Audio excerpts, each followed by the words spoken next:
오늘 저의 희망 스피치의 제목은 전년의 시간, 나의 여행지라는 제목인데요. 나중에 오늘 퀴즈 대회가 있습니다. 그래서 오늘 제가 하는 이 스피치 속에서 많은 문제들이 나올 겁니다. 오히려 제 스피치 내용에 대한 퀴즈 대회이거든요. 그래서 잘 집중해서 들어주시면 여러분들이 상품으로 또 얻을 수 있는 그런 기회가 있습니다. この後にクイズ大会があります。このクイズ大会では僕のスピーチの内容に関するクイズをしていきますので、ぜひ集中して聞いてくださったら、ぜひ皆さんに商品をプレゼントをゲットできるチャンスがありますので頑張ってください. 네, 그러면 본격적으로 시작하도록 하겠습니다. 네, 다시 제목부터 전년의 시간, 나의 여행지라는 제목으로 저는 준비해왔는데요. 먼저 여러분들에게 물어보고 싶습니다. 여러분은 천년인가요?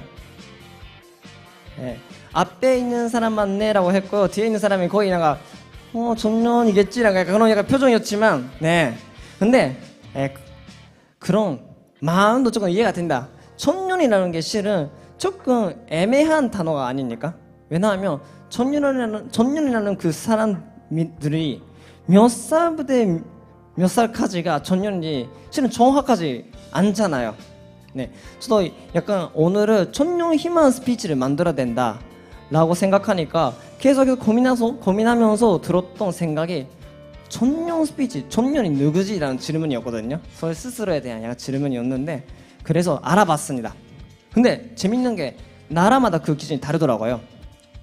한국에서는 19세부터 29세가 전년이라고 부른다고 합니다. 근데 한국에서도 더 시츄에이션마다 또 바뀐대요.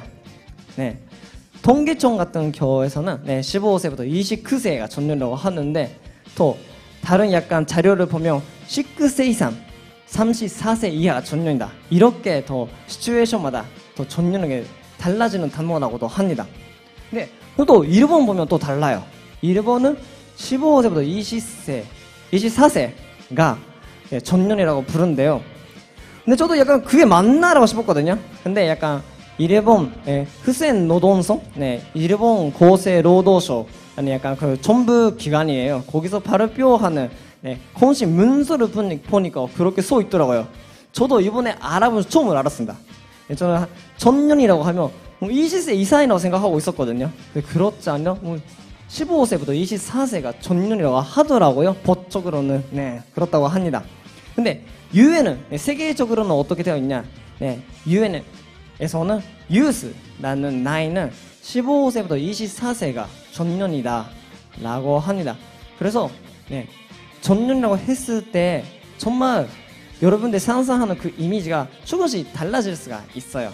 이런 부분 조금 재미있는 이야기인 것 같아서 소개해드리고 싶었고요. 그래서 여러분 한번 이런 거 생각해 주시면 좋겠습니다. 그러면 여러분의 인생에서 천년으로서 있을 수 있는 기간은 어느 정도 있는 걸까?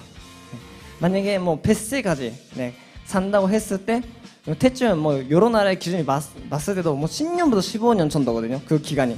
그러면 여러분의 인생에 있어서 천년이라는 기간은 20%도 안 됩니다. 굉장히 짧은 기간이라는 거죠. 그만큼 천년의 소중한 기간은 빨리빨리 지나가 버립니다. 근데 제가 생각하더라도 천년이라는 게 정말 인생에서 특별한 시기예요. 왜냐하면 15세부터 한국 기준으로 말하면 29세까지라고 했잖아요. 그러면 그때는 학생였다가 사회에 나가서 일하기 시작하고 그래서 점점점 나이를 먹으면서 연애도 하면서 나중에 더 결혼을 통해서 부부가 되고 부모가 되시는 시기가 이 전년이 아니십니까? 굉장히 인생의 큰 전환점을 맞이하게 되는 소중하고 귀하고 중요한 시기를 전년의 시기라고 말할 수 있는 것 같습니다. 근데 그러면 여러분들에게 물어보고 싶어요. 전년의 이 기간에 꼭 하고 싶은 것이 무엇입니까? 마음속에 조금 버킷리스트 한번 조금 생각해 보시면 좋겠어요. 이 전년 기간에 자기는 꼭 하고 싶은 게 무엇일까? 근데 제가 이거 준비하는 데 있어서 많은 주님에게 물어봤어요. 많은 버킷리스트 얘기하는 사람은 있었지만 공통적인 거 하나 있었거든요. 여행이었습니다.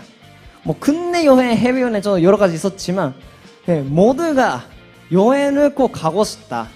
네, 자기가 네, 가본 적이 없는 곳에 가고 싶다라는 것이 모든 전문들이 갖고 있는 공통적인 버킷리스트인 것 같습니다. 그래서 저도 네, 제가 지금까지 많은 곳에서 여행 다녀왔습니다.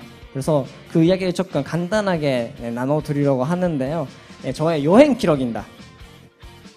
저는 굉장히 많지는 않지만 여러 나라에 그래도 가봤습니다.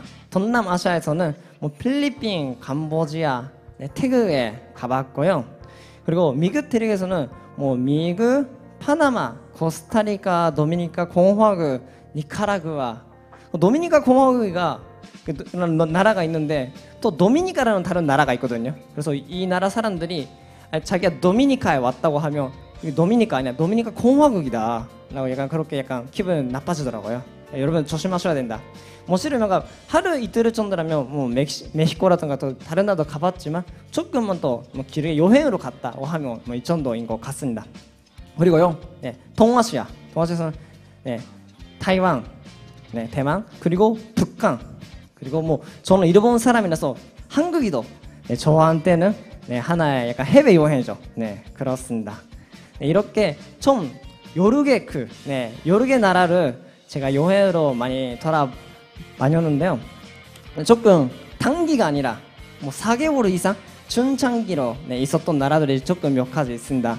네, 미국 같은 경우는 아마 4개월 정도 총 있었던 것 같고, 네, 코스타리카는 2년 있었고요. 필리핀도 1년 정도 있었습니다. 한국에서는 아마 8년 정도 있는 것 같습니다. 저는 굉장히 이렇게 저의 과거를 되돌아보면서 신기합니다. 왜냐하면요, 저는 학생 때 굉장히 잘 못했던 과목이 하나 있었어요. 그 영어였거든요. 영어 좀 잘 못했습니다. 200점 만점 중에서 저 25점 이 정도예요. 네, 정말 뭐 포기했다는 것보다 공부할 마음도 없었습니다. 왜냐하면 저는 항상 친구들에게 말했던 말이, 저는 네, 계속 일본에서 살고 일본에서 죽으러 가라서 저는 해외 안 가거든요 라고 얘기하고 있었거든요. 근데 뭔가 기회가 오면서 자기도 모르게 뭔가 여러 곳에 가게 되면서 이렇게 저도 모르는 채 이렇게 많은 나라에 가게 되었습니다. 이런 나라에 가게 되면서 저는 여행을 통해서 깨달았던 것이 몇 가지 있습니다. 그래서 이 깨달음을 통해서 저 이제 정말 많이 바뀌었어요. 첫 번째, 저는 일본 사회에 안 맞는다. 네, 저는 일본에 있을 때 하나의 별명이 있었습니다. 외계인이라는 별명이 있었어요. 제가 뭐 여러 일본 사람이 봤을 때 정말 일본 사람 같지 않다고 하는 거예요. 일본에서는 참 이런 거 있거든요. 뭔가 이런 거 해줄까요? 라고 누가 물어보면 예의상 한번 뭔가 아니에요, 괜찮아요 라고 합니다. 저는 저래도 그런 말 안 합니다. 감사합니다. 네, 잘 받을게요. 약간 이런 식으로 하거든요. 친구가 뭐 집에 와 라고 하면 뭐 좀 괜찮아 라고 하지 않고 그러면 오늘 가자 라고 얘가 이런 식으로 약간 조금 일본 사람이 갖고 있는 국민성은 저한테는 없었어요. 그래서 저는 일본에 살면서 가끔 약간 일본 사람 왜 이렇게 답답하지 라고 생각하고 있었는데 그 이유가 알았습니다. 저의 성격이 안 맞았어요. 네, 근데 그것을 일본에 있었을 때 실은 몰랐거든요. 왜냐면 일본 문화가 저한테 전부였으니까. 근데 또 이렇게 해외에 나가보니까 많이 이런 것을 알게 되었던 것 같습니다. 그리고요, 또 하나 이런 것도 알게 되었습니다. 선진국보다 가난한 나라에 가는 것이 귀국한 후 일상생활 속에서 느끼는 행복지수가 더 높다라는 것을 알게 되었습니다. 예를 들면요, 제가 중남미 대륙에 가면서 그러니까 코스타리카라든가 파나마, 도미니카 공화국 여러 나라에 가면서 정말 깜짝 놀랐던 게 있습니다. 그게 이런 약간 체육이라든가 음악, 연구, 요리 약간 이런 과목이 학교에 없어요. 네. 그러니까 정말 우리가 봤을 때는 운동 잘 못하고요, 모두가 그렇진 않아요. 그것도 제가 실은 엄청 음지거든요. 음지나 사람들 앞에서 노래 부르는 것도 굉장히 부끄럽고 못합니다. 근데 중남미에 가니까 중남미 사람들이 다 음지예요. 그래서 전 거기에서는 자신감 있게 노래 부를 수 있더라고요. 약간 근데 이런 것도 약간 아 정말 하나의 나라의 교육 문화 차이구나 라는 것도 느끼면서 얼마나 우리가 한국이나 일본에 있으면서 좀 뭔가 좋은 환경 속에서 은혜를 받고 있는지 많이 깨달았던 것 같습니다. 이런 것도 그래요. 전 필리핀에 정말 가난한 마을에 가봤거든요. 약간 쓰레기 산이 있는 그런 약간 마을에도 가가지고 제가 한 달 동안 거기서 살고 있었어요. 근데 거기에 있는 아이들은 기본적으로 스마트폰 없습니다. 집에 가도 노트북이나 컴퓨터 없어요. 그래서 그 우리 사회에서는 스마트폰 없다? 노트북이 없다? 그런 사람 약간 조금 생각할 수 없잖아요. 있을 수 없죠. 모두가 갖고 있잖아요. 근데 해외에 나가니까 정말 그런 사람이 많더라고요. 특히 그 펜명 마을이라는 약간 그런 거 아시죠? 네, 지구에 있는 인구를 펜명의 마을로 생각했을 때 뭐 사람들 비율이 이렇다라고 소개하는 그런 영상이 있습니다.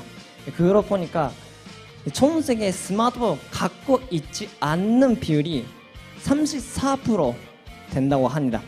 굉장히 많은 사람들이 우리가 생각하는 것보다 이상의 인터넷을 못 사용하고 살고 있다는 거죠. 그리고 또 북한에 갔을 때도 깜짝 놀랐어요. 북한에서는 자유롭게 이사를 할 수가 없습니다. 네. 굉장히 세운팔은 많이 아니라 그냥 사람이 전체가 많은 속을 받고 있는 느낌이 좀 들었거든요. 모든 것이 허락이 필요하고 그 신청하는데 돈가 쉽지 안 나오고 자기가 사는 뭐 아파트 하나하나 그런 것도 다 신청을 해야 할 수 있는 거고 교육도 높은 교육을 받고 싶으면 뭔가 좋은 집에서 태어나야 되거든요. 아니면 정말 그 마을에서 이르트의 성적을 자기가 내지 않는 이상 그런 좋은 곳에 못 가더라고요. 그만큼 엄청난 계급 사회가 되어 있는 것이 북한이었습니다. 그렇게 약간 현지인의 이야기 들으면서 다시 한번 일본과 한국이 정말 많은 행복한 나라구나 라는 것을 깨달을 수가 있었던 것 같습니다. 그래서 저는 여러 사람들이 이미 지금까지 많은 나라에 가봤는데 다음에 어디 가고 싶냐고 물어보시는데 저는 뭐 답이 있습니다. 제가 만약에 다음에 간다면 무조건 인도에 가고 싶습니다. 인도는 좀 가난하고도 문화도 많이 다르잖아요. 저는 정말 뭐 다른 문화, 다른 음식, 다른 사람의 생각 그런 거 만나게 되는 거 참 행복하고 자신의 행복지수를 높아지기 위해서 필요하다는 것을 알고 있기 때문에 만약에 저한테 그런 시간과 돈이 있다고 하면 저는 다음에 무조건 인도에 가고 싶다라고 생각하고 있습니다. 아 그리고 이런 것도 참 재밌었습니다. 제가 뭐 조금 여러 나라에 가면서 그 현지인들의 이야기만 들으면서 이런 사람들을 변호사, 경찰, 수리업자 이런 사람들 조심해야 된다고 많이 들었거든요. 이외롭지 않습니까? 그래서 저는 실은 다른 쪽에 있거든요. 경찰을 저는 한번 잡힌 적이 있어요.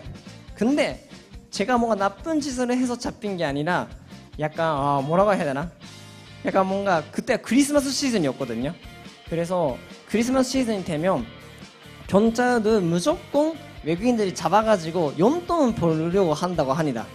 그래서 현지인들이 크리스마스 때 밖에 나가면 안 된다 라고 해줬는데 저는 괜찮다고 하면서 밖에 나갔더니 외국인이 뭔가 정말 말도 안 되는 약간 이유를 붙여가지고 이것 때문에 경찰서에 데려가겠다. 싫으면 배따라 내라 이런 식으로 하는 거예요.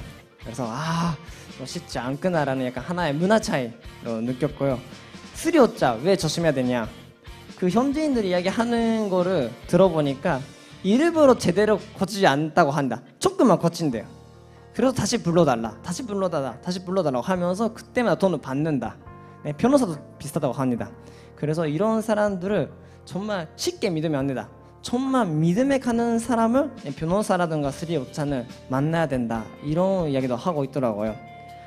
우리 사회에서는 정말 상상할 수 없는 그런 내용이겠죠. 수리업자 차를 수리하지 않으면 사오겠죠. 차를 해라고 사오겠죠. 근데 해외에 가면 이런 약간 우리가 쉽게 믿을 만한 사람들도 믿으면 안 된다. 그런 위험성이 있다는 것도 여러분들 잘 아시고 해외 갈 때 참고하시면 좋지 않을까 싶습니다. 네, 그래서 저는 이런 해외 여행을 통해서 깨달았던 게 정말 당연하지 않는 것들이 당연해서 감사하다. 해외에 가니까 정말 이거 알게 된 거예요. 우리가 평소에 먹을 수 있는 맛있는 음식도, 좋은 문화도, 교육도, 친구들도 그렇게 좋은 환경 속에서 좋은 나라니까 있는 다양한 것들이었다라는 것을 정말 해외여행을 가면서 특히 가난한 나라에 가면서 많이 알게 되었던 것 같습니다. 실은 YSP 장소자이신 한학차 전재님이시도 이런 말을 하시는데요. 고등학교 졸업한 후 해외로 가보는 것이 인품, 실력과 같은 여러 면에서 지도자로서 성장하는데 도움이 된다. 이렇게 말씀하십니다. 그래서 이분이 하신 어쪽 일 같은 거 보면 정말 한국이 가난했던 그 시기 때부터 1980년대부터 한국 대학생들을 일본이나 미국에 보내가지고 교육시키는 그런 활동을 많이 하고 계시더라고요. 그렇게 하면서 인재를 키우고 평화세계를 이루겠다, 이런 글로벌 리더를 만들겠다, 이런 정말 대단한 활동 하고 하셨습니다. 지금도 그렇습니다. 지금도 YSP에서는 해외 연수 많이 하고 있습니다. 실은 작년까지 코로나 때문에 못했죠. 그래서 올해부터 본격적으로 시작되었습니다. 여기서는 YSP 회원으로 등록하고 활동하고 있는 사람들이 적극적으로 갈 수 있는 프로그램인데요. 앞으로 여러분들에게도 많이 이런 프로그램을 소개할 수 있는 기회가 어려울 것 같아서 이런 기회를 봤을 때는 시간이 되시면, 여러분들 스케줄 괜찮으시면 한 번 정도 참석해 주시면 어떨까 소개하고 싶고요. 마지막 결론입니다. 나의 시간의 가치는 스스로가 만드는 것입니다. 여러분들의 전년이라는 기간은 인생 전체를 봤을 때는 정말 길지 않습니다. 빨리빨리 지나가 버려요. 근데 그 전년에는 정말 특별한 시기에 뭘 하고 어떤 것을 얻고 깨달았고 그 후에 인생의 교훈으로 삼리고 사냐는 것이 여러분들에 달려 있습니다. 그래서 여기는 정말 많은 청년들이 계시는데요. 적극적으로 정말 도전하시고 함께 나누고 함께 또 성장할 수 있는 우리가 되면 좋겠다라는 마음으로 오늘 희망 스피치를 준비해왔습니다. 이상으로 오늘 마치도록 하겠습니다. 감사합니다.